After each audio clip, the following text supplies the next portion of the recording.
কথা ধারাবাহিকের নতুন পর্বে দেখা যায় যে কথা রবীন্দ্র জয়ন্তীতে গান গাইছে, এটা দেখে মেনে নিতে পারছে না ম্যান্ডি। মনে মনে বলছে এখন তো কথা বাড়ির সবার মন জয় করে নেবে, যে করেই হোক ওকে থামাতে হবে। এই বলে এগিয়ে গিয়ে বলে কথা, তোর এই গোবরগিরি থামা, এখানে কেউ তোর ব্যান্ড প্যানে গান শুনতে আসেনি। ম্যান্ডির এমন ব্যবহার দেখে অবাক হয়ে যায় সবাই। কথা নেমে এসে বলে, আমি গান থামিয়ে দেব? আমি যার জন্য এত কিছু করেছি তার ক্যাফের ভাবমূর্তি নষ্ট হয়ে থাকে, তাহলে আমি সবটা মেনে নেব। এটা শুনে এভি কথার সাথে গানের সুর মেলালো। এটা দেখে বাড়ির সবাই চমকে ওঠে। দুজনে একসাথে গান শেষ করার পর এভি কথাকে বলে, তুই আমার অনেক বড় উপকার করলি।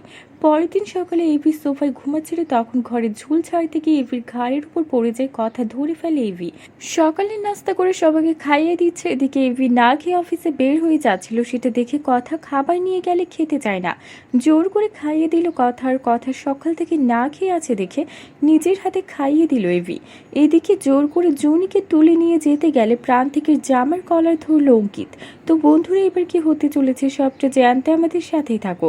এক্ষুনি একটা লাইক দিয়ে এবং কমেন্ট করে জানিয়ে দাও তোমাদের মতামত। ধন্যবাদ।